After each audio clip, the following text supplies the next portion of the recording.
بسم اللہ الرحمن الرحیم۔ السلام علیکم ناظرین، میں ہوں فیاض راجہ اور آپ دیکھ رہے ہیں آپ کا اپنا یوٹیوب چینل۔ دوستو، پاکستان کے سیاسی مافیا اور ان کے ہینڈلرز کے خلاف عمران خان کی اور پاکستانی عوام کی آخری اور حتمی جنگ کا آغاز ہوا چاہتا ہے، اور اس جنگ کے بالکل آخری مرحلہ شروع ہونے کے موقع پر بظاہر ہینڈلرز اور مافیا کی جانب سے یہ تاثر دیا جا رہا ہے کہ شاید وہ عمران خان کا اور پاکستانی عوام کا راستہ روکنے میں کامیاب ہو جائیں گے، لیکن دنیا کی تاریخ اٹھا کر دیکھ لی جائے تو ہمیشہ کی طرح جسے کہتے ہیں کہ چراغ بجھنے سے پہلے ٹمٹماتا ہے، اور یہ جو چراغ ہے پاکستانی سیاسی مافیا اور ہینڈلرز کی کرپشن کا، اس کو اب بجھنے سے کوئی نہیں روک سکتا، اور عمران خان کی ان کے خلاف کامیابی اب اظہر من الشمس ہے۔ بالکل نہیں گھبرانا آپ نے۔ اس وقت جو مذموم پروپیگنڈا چل رہا ہے، جو عوام کو کنفیوز کرنے کی کوشش جاری ہے، اس سے آپ نے بچنا ہے، کیونکہ باقاعدہ طور پر اطلاعات ہیں کہ اب عمران خان کو اس حوالے سے، عمران خان کی گرفتاری کے حوالے سے اسٹیبلشمنٹ کو مشورہ دیا گیا، پی ڈی ایم کی جانب سے، شہباز شریف کی جانب سے، بلکہ یہ بھی کہا گیا کہ اس سلسلے میں اگر کوئی فوجی مقدمہ بنا کر فوجی عدالتوں کے ذریعے سزا دی جائے، جو کہ عمران خان کے اوپر ایک اسلام آباد میں مقدمہ درج بھی کیا گیا کہ انہوں نے مبینہ طور پر عسکری شخصیات اور عسکری اداروں کے خلاف بات کی۔ اب معاملات کو وہ رخ دینے کی کوشش کی جا رہی ہے، اور باقاعدہ سے خوشامد جاری ہے۔ قومی سلامتی کمیٹی کے اجلاس کے اندر D G I S I کی باقاعدہ خوشامد کی گئی شہباز شریف کی جانب سے۔ کیا مقاصد تھے اس کے پیچھے؟ چیف جسٹس بندیال پر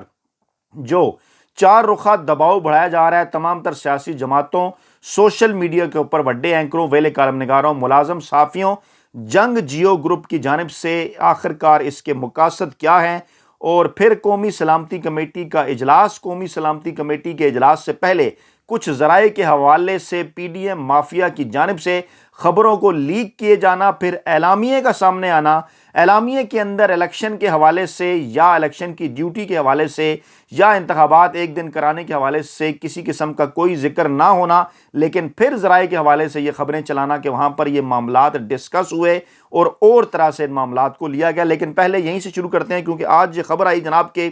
پی ڈی ایم کی جانب سے اس بات کی کوشش کی گئی تھی، شہباز شریف کی جانب سے خاص طور پہ، اور ان کی اتحادی پیپلز پارٹی کی جانب سے، جے you I a N P کی جانب سے، کہ کسی طریقے سے قومی سلامتی کمیٹی کے اس اعلامیے کے اندر یہ بات شامل کرا دی جائے کہ افواج پاکستان جو ہے وہ الیکشن کی ڈیوٹی کرنے کے حوالے سے دستیاب نہیں ہیں، وہ کہیں اور بزی ہیں، یا ان کی جانب سے یہ کہا جائے کہ ایز اے اسٹیک ہولڈر وہ بھی یہ چاہتے ہیں کہ ملک میں قومی اور صوبائی اسمبلی کے انتخابات جو ہیں وہ ایک دن ہوں۔ لیکن اس قسم کی کوئی بات اعلامیے کے اندر اس لیے شامل نہیں کرائی جا سکی کیونکہ یہ سراسر آئینی اور قانونی نہیں، بلکہ غیر آئینی اور غیر قانونی ہوتا۔ سپریم کورٹ کے خلاف باقاعدہ طور پر جنگ کا آغاز ہوتا، پاکستان کے آئین کے خلاف باقاعدہ طور پر جنگ کا آغاز ہوتا۔ پہلے تو آپ یہ دیکھیں کہ یہ جنگ کا ماحول پیدا کرنے کی پی ڈی ایم کی جانب سے جو کوشش کی گئی، اس کی وجوہات کیا تھی؟ کیوں پاکستان کے اداروں کو کھڑا کرنے کی کوشش کی گئی ایک ایسے موقع کے اوپر آمنے سامنے جب سپریم کورٹ آف پاکستان کا فیصلہ آتا ہے؟ 3 رکنی بینچ یہ کہتا ہے کہ آئین اور قانون کے مطابق جناب پنجاب کے اندر آپ 14 مئی کو الیکشن کروائیں۔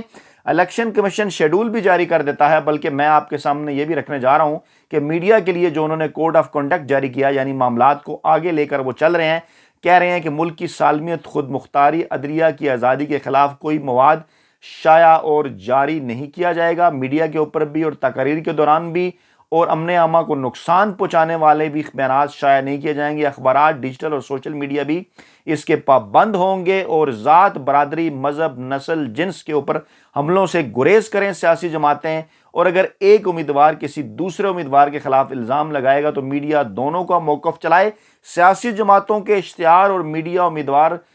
جو ہے وہ اسی طرح میڈیا جو امیدوار ہیں ان کے بھی اشتہاروں کی تفصیلات الیکشن کمیشن کو میڈیا فراہم کرے گا۔ میڈیا کے نمائندے الیکشن کے عمل میں رکاوٹ نہیں بنیں گے، کسی بھی سیاسی جماعت کا انتخابی نشان یا کوئی علامت کوریج کے دوران ساتھ نہیں رکھیں گے، اور پولنگ ختم ہونے کے 1 گھنٹے تک میڈیا سرکاری نتائج نہیں نشر کرے گا۔ آزادی اظہار رائے کو یقینی بنایا جائے گا۔ حکومت اور قانونی جو ادارے ہیں نافذ کرنے والے میڈیا کی سیاسی مہم کا میڈیا حصہ نہ لگے، سرکاری اخراجات سے چلنے والی کا، اور ایسا مواد بھی نہ چلائے جس سے امن و امان کی صورتحال خراب ہو۔ ایکریڈیشن رکھنے والے صحافیوں کو پولنگ اسٹیشن میں داخل ہونے کی اجازت ہوگی، اور میڈیا پرسنز بیلٹ کی رازداری کو یقینی بنائیں گے۔ میڈیا اہلکاروں کو گنتی کے عمل کا مشاہدہ کرنے کی اجازت ہوگی۔ اچھا ہے، یہ جو کوڈ آف کنڈکٹ جاری کیا گیا، یعنی معاملات کو آگے لے کر یہ چل رہے ہیں۔ لیکن اسی دوران پھر کیا ہوا جناب، قومی سلامتی کمیٹی کا اجلاس جان بوجھ کر غیر معمولی اجلاس شہباز شریف کی جانب سے بلایا گیا ان دنوں جب الیکشن کا ماحول ہے، اور پھر ذرائع سے یہ خبریں بھی چلائی گئیں کہ کہا جائے گا کہ امن و امان کی صورتحال کے حوالے سے بریفنگ دی جائے کہ کیا وہ الیکشن کرا سکتے ہیں، الیکشن کے اندر ڈیوٹی دے سکتے ہیں یا نہیں۔ لیکن پھر اعلامیہ جب سامنے آیا تو اس میں کوئی ایسی چیز جو ہے وہ نہیں تھی۔ میں کچھ پوائنٹ بھی آپ کے سامنے رکھتا ہوں، پھر ذرائع کے ساتھ خبریں کیا چلوانے کی کوشش کی گئی۔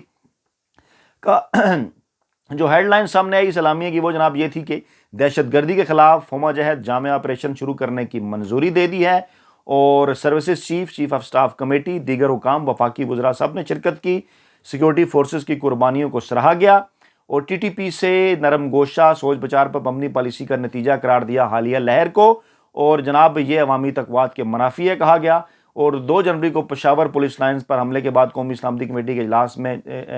کے تسلسل میں یہ اجلاس ہوا، 2 جنوری کو پہلے ہوا تھا، اور یہ کہا گیا کہ دہشت گردوں کو بلا رکاوٹ واپس آنے کی اجازت دی گئی۔ خطرناک دہشت گردوں کو اعتماد سازی کے نام پر جیلوں سے رہا کیا گیا۔ واپس آنے والے خطرناک دہشت گردوں کی وجہ سے امن و امان اور استحکام منتشر ہوا۔ تو یہ سب کس نے کیا؟ ان تمام تر سیکیورٹی کے معاملات کے اوپر کس کی نظر تھی؟ کون اس میں فرنٹ لائن لیے ہوا تھا؟ بظاہر شاید یہ پاکستان تحریک انصاف پر ملبہ ڈالنے کی کوشش کی گئی، لیکن پاکستان کے عوام اچھی طرح سے یہ بات جانتی ہیں کہ تمام تر مذاکرات کے اندر اس وقت کے آرمی چیف اور ڈی جی ایس آئی نہ صرف شامل تھے بلکہ سیاسی جماعتوں کو بھی اعتماد میں لیا گیا تھا۔ اچھا، آگے چل کر پھر جناب آپریشن کو سراہا گیا اور کہا گیا، ایک اہم بات کی گئی کہ بڑھتی ہوئی نفرت انگیزی، معاشرے میں تقسیم اور درپردہ اہداف کی آڑ میں ریاستی اداروں ان کی قیادت کے خلاف بیرونی سپانسرڈ زہریلا پروپیگنڈا سوشل میڈیا پر پھیلانے کی کوششوں کی مذمت کی گئی، اور جناب یہ کہا گیا کہ یہ پاکستان کے اندر جو بڑھتی ہوئی معاشرتی تقسیم ہے یہ قومی سلامتی کے لیے تباہ کن ہے۔ بالکل ایسا ہی ہے، لیکن معاملے کو اس وقت سے شروع کرنا چاہیے جب نواز لیگ پی ڈی ایم، پوری پی ڈی ایم کے اندر شامل جماعتوں، جے یو آئی فے ہو، عوامی نیشنل پارٹی ہو، یا وہ نورانی صاحب کا آپ کو بیان یاد ہوگا جو شاہ نورانی صاحب کے صاحبزادے، یا بگٹی صاحب وہ ان کا اپنا اچکزئی صاحب کا بیان آپ کو یاد ہوگا، پنجابیوں کے حوالے سے، اردو کے حوالے سے، نظیہ پاکستان کے حوالے سے، عمران خان کے دور حکومت میں پی ڈی ایم جو کچھ کرتا رہا، یعنی یہ تمام چیزیں کس طرح سے ان کے اس وقت جب وہ اپوزیشن کا حصہ تھے تو پروموٹ کی گئیں، اور آج بظاہر عمران خان کے اوپر یہ ملبہ ڈالنے کی ساری کوشش کی جا رہی ہے۔ اچھا، اب یہ اجلاس ہوتا ہے، اس کے بعد ذرائع کے حوالے سے یہ خبریں بھی چلائی جاتی ہیں کہ جناب اس اجلاس کے اندر جو ہے وہ ایمرجنسی کے نفاذ کے آپشن کے اوپر بھی غور کیا گیا، اور ڈان گروپ یہ خبر اجلاس سے پہلے چلاتا ہے۔ میں نے پچھلی ویڈیو کے اندر بھی ذکر کیا، رپیٹ اس لیے کر رہا ہوں کیونکہ مزید اس کی تفصیلات ہیں کہ باقاعدہ طور پر نواز لیگ کی جانب سے کچھ مخصوص صحافیوں کو اس قسم کی خبریں جان بوجھ کر لیک کی گئیں، سوشل میڈیا کے اوپر بھی، ٹی وی چینلز اور اخبارات کے اوپر بھی، کہ جناب اس اجلاس کے ایجنڈے کے اندر الیکشن کے حوالے سے بھی چیزیں شامل ہیں، اور یہ بھی غور کیا جا رہا ہے کہ اس ماحول کے اندر کہ جب سپریم کورٹ نے کہہ دیا الیکشن کرائیں، پاکستان کی سب سے بڑی سیاسی جماعت پاکستان تحریک انصاف کہہ رہی ہے الیکشن کرائیں، لیکن ہم کیونکہ الیکشن نہیں کرا سکتے، پی ڈی ایم کو اندازہ ہے وہ مکمل طور پر جو ہے وہ ہار جائیں گے عمران خان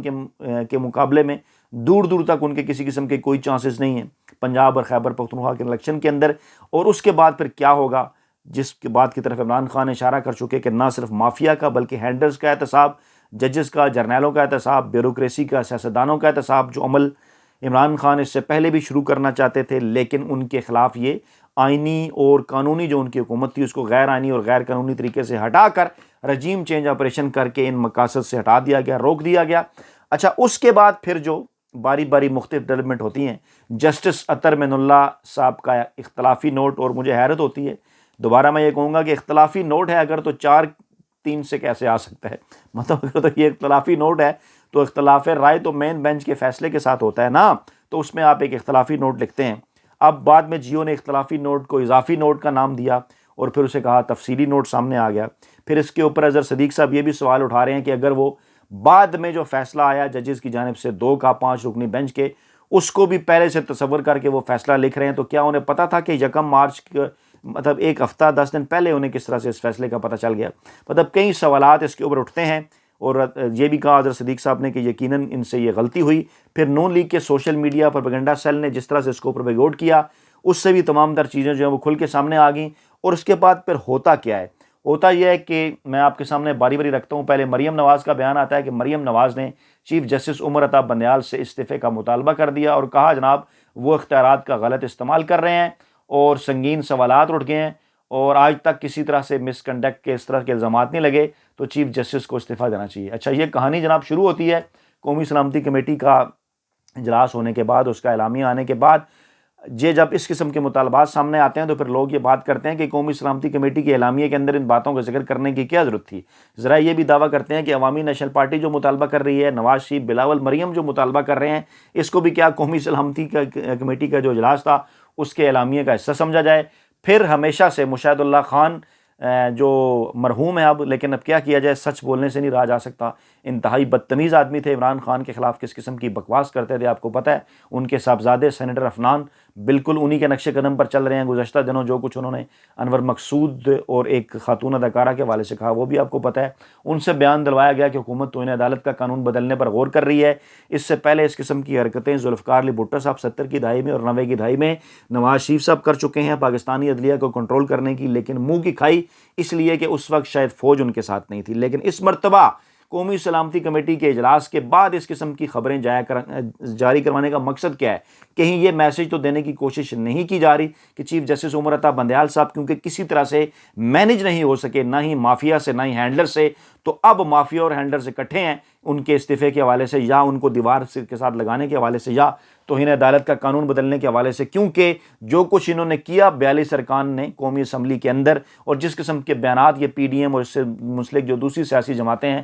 وہ دے رہی ہیں، اس کے بعد تو توہین عدالت بنتی ہے۔ اور جب یہ الیکشن نہیں کرائیں گے تو ڈیفینیٹلی توہین عدالت اس سے پہلے بھی یوسف زا گیلانی بھی فارغ ہو چکے ہیں۔ جب نواز شریف نے بڑی فتح کے شادیانے بجائے تھے تو اب شہباز شریف بھی جو ہے فارغ ہو سکتے ہیں۔ اس لیے سینیٹر عفنان سے یہ بیان جو ہے دلوایا گیا، اور رد عمل کا اظہار فواد چودھری صاحب کی جانب سے بڑا سخت۔ انہوں نے کہا کہ ایک جج کس طرح ڈکٹیشن دے سکتا ہے، یعنی ڈکٹیٹ کر رہے ہیں اطہر من اللہ صاحب کے جناب سیاسی طور پر فیصلہ کر کے اسمبلیاں توڑی گئیں، تو کیا سیاستدان سیاسی فیصلہ نہیں کرتے؟ کیا عمران خان نے آئین اور قانون سے باہر نکل کر کسی قسم کا کوئی فیصلہ کیا؟ کیا آئین اور قانون اس بات کی اجازت نہیں دیتا کہ آپ اسمبلیوں کی مدت پوری ہونے سے پہلے اسمبلیاں توڑ سکتے ہیں؟ اور اگر آپ کے خیال میں آئین اس کی اجازت نہیں دیتا تو کیا عمران خان کے اس فیصلے کے خلاف نواز شریف، پیپلز پارٹی یا کوئی اور سیاسی جماعت سپریم کورٹ یا ہائی کورٹ گئی، یا ہائی کورٹ یا سپریم کورٹ کی طرف کے پاس کوئی درخواست یا کوئی نوٹس یا کوئی معاملہ ان کے سامنے آیا، یا اس سے پہلے دیگر کیسز کے دوران آپ نے اس حوالے سے بات کی؟ یہ کیا کہ جب انتخابات کے حوالے سے بینچ بنا تو آپ یہ پوچھنا شروع ہو گئے کہ اسمبلیاں بھی صحیح ٹوٹی یا نہیں؟ تو جناب اس وقت آپ کہاں پر تھے جب یہ اسمبلیاں ٹوٹنے کے بعد پنجاب کے اندر اور کے پی کے اندر نگران سیٹ اپ بن رہا تھا؟ اب نگران سیٹ اپ بن گیا، الیکشن کمیشن نے شیڈول بھی دے دیا، سپریم کورٹ کے فیصلے کی روشنی میں صدر پاکستان نے تاریخ دے دی، معاملات آگے کو بڑھنا شروع ہوئے، آپ کو نظر آیا کہ نون لیگ الیکشن ہار رہی ہے، پی ڈی ایم میں شامل سیاسی جماعتیں ہار رہی ہیں، تو اب آپ معاملات کو ٹیکنیکل چیزوں کے پیچھے چھپا کر 90 دن کے اندر جو آئین کا کہنا ہے الیکشن کرائیں، اس سے پیچھے ہٹنا چاہتے ہیں۔ فواد چودھری نے بڑا واضح کیا، انہوں نے کہا کہ جو تفصیلی نوٹ سامنے آیا جناب، اس کے اوپر جو ہے وہ انہوں نے کہا کہ سیاسی فیصلہ سازی سیاسی جماعت کا حق ہے، استحقاق ہے، ایک جج کس طرح ایسی ڈکٹیشن دے سکتا ہے؟ جج کی یہ آبزرویشن کتنی حیران کن ہے۔ اور پھر انہوں نے کہا کہ ہمارا مسئلہ الیکشن ہے، نہ جج ہمارا الیکشن ہے، نہ جج ہمارا مسئلہ ہے، نہ بینچ ہمارا مسئلہ ہے۔ جسٹس اطہر من اللہ نے بھی اختلافی نوٹ میں 90 دن کے اندر انتخابات کا اصول جو ہے وہ تسلیم کیا ہے۔ اسمبلیاں تحلیل کرنے میں ہم اس وقت ہمارے ذہن میں یہ پوائنٹ نہیں تھا، حساب کتاب کی یہ غلط فہمی تھی کہ ہمیں اس صورتحال کی توقع ہی نہیں تھی کہ حکومت آئین کو نہیں مانے گی اور انتخابات نہیں کروائے گی۔ ہم نے تو بہترین سیاسی فیصلہ کیا، لیکن آئین کو نہ مان کر یہ چیزوں کو انارکی کی طرف لے کر جا رہے ہیں۔ موجودہ جماعتیں، اسٹیبلشمنٹ اور پی ٹی آئی کو چاہیے کہ ایک میز پر بیٹھیں اور انتخابات کی طرف جائیں، یعنی یہ بڑا واضح اور اہم ترین اور صاف بیان دیا۔ اچھا پھر کیا ہوا جناب؟ میاں نواز شریف صاحب کی طرف سے بھی بیان سامنے آ گیا، انہوں نے کہا جناب چیف جسٹس جو ہے وہ فوری طور پر استعفیٰ دیں، اور وہ کیوں اس قسم کے سیاسی فیصلے کا؟ بھائی جو معاملات، کیا یہ سیاسی فیصلہ نہیں تھا جب سپریم کورٹ آف پاکستان نے عمران خان کی حکومت کے حوالے سے از خود نوٹس لیا تھا، جب عمران خان نے اسمبلیاں توڑ دی تھیں، الیکشن کا اعلان کر دیا تھا پچھلے سال، تو اس وقت تو آپ نے بڑی فتح کے بڑے شادیانے بجائے تھے جب سپریم کورٹ نے از خود نوٹس لیا تھا اور قاسم روری صاحب کی جو رولنگ ہے اس کو اٹھا کر انہوں نے باہر پھینک دیا تھا۔ پھر جناب اس کے بعد پیپلز پارٹی کا بیان آتا ہے کہ اقلیتی اور آئین کے منافی فیصلے ناقابل برداشت ہیں، اکثریتی فیصلے پر عمل درآمد کیا جائے۔ اور پھر اس کے بعد جناب اے این پی کے ایمل ولی خان صاحب، مجھے بڑی ہنسی آئی اس لطیفے کے اوپر، موصوف فرماتے ہیں جناب کہ چیف جسٹس صاحب استعفیٰ دے دیں ورنہ آپ تیار رہیں، عید کے بعد ہم اسلام آباد آ رہے ہیں اور عوام آپ سے استعفیٰ لے کر لیں گے۔ او بھائی، عوام مجھے آپ یہ بتائیں 272 کے ایوان کے اندر ایک نشست آپ جیتے تھے، ٹھیک ہے، ایک نشست 272 جہاں پر براست انتخابات ہوئے، ایک نشست آپ جیتے، وہ بھی کوئی میرا ہے 100-200 ووٹوں سے آپ کو جو ہے وہ یہ کہنا چاہیے چونگے میں دے دی گئی جو سیٹ ہے، تاکہ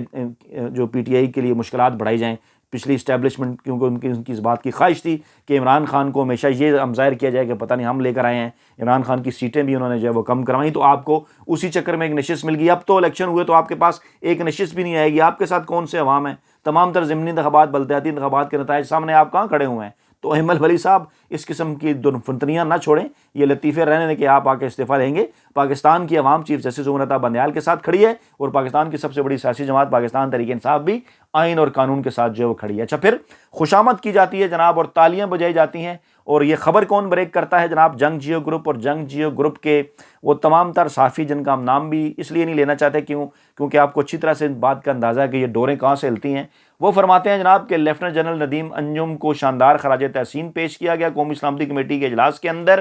اور بظاہر انہوں نے خبر یہ دی کہ انتہائی مطلوب دہشت گرد کو گرفتار کرنے کے حوالے سے بالکل ہم بھی یہ خراج تحسین پیش کرتے ہیں پاکستان کے تمام خفیہ اداروں کو جو دہشت گردی کے خلاف جنگ لڑ رہے ہیں۔ لیکن جناب جس پوائنٹ آف ویو سے آپ نے خبر دی یا جو لگائی ہے، شہباز شریف جو خوشامد کر رہے ہیں، مقصد کیا ہے؟ مقصد یہ ہے کہ عمران خان بارہا اس بات کی طرف اشارہ کہہ چکے کہ پاکستان تحریک انصاف کے اوپر جو مظالم ہوئے، ان مظالم کے پیچھے کون ہے؟ عمران خان بار بار یہ بات کر رہے ہیں پچھلے ایک سال کے دوران۔ تو کیا آپ اس قسم کی جو ہے وہ خبریں لگوا کر، یا شہباز شریف نے جو ہے وہ ڈیسک بجائے اور خاص طور پہ مبارکباد دی، کیا کہنا چاہ رہے ہیں آپ؟ کس کے اوپر آپ طنز کرنا چاہ رہے ہیں؟ کیوں پاکستانی اداروں کو آپ متنازع بنانا چاہ رہے ہیں؟ تو کہنے کا یہ مطلب ہے کہ اس وقت تمام تر پروپیگنڈا اپنے عروج پر ہے، اس میں جنگ جیو گروپ شامل ہے، اس میں سوشل میڈیا پر بڑے اینکر، ویلے کالم نگار اور جو ٹاؤٹ ہیں ان کے جو سوشل میڈیا اکاؤنٹس ہیں، وہاں پر بھی جو ہے وہ زہریلا پروپیگنڈا کیا جا رہا ہے۔ مقصد کیا ہے؟ کسی نہ کسی طریقے سے کنفیوژن کریٹ کی جائے، امن و امان کی صورتحال خراب کی جائے، انتخابات کو روکا جائے،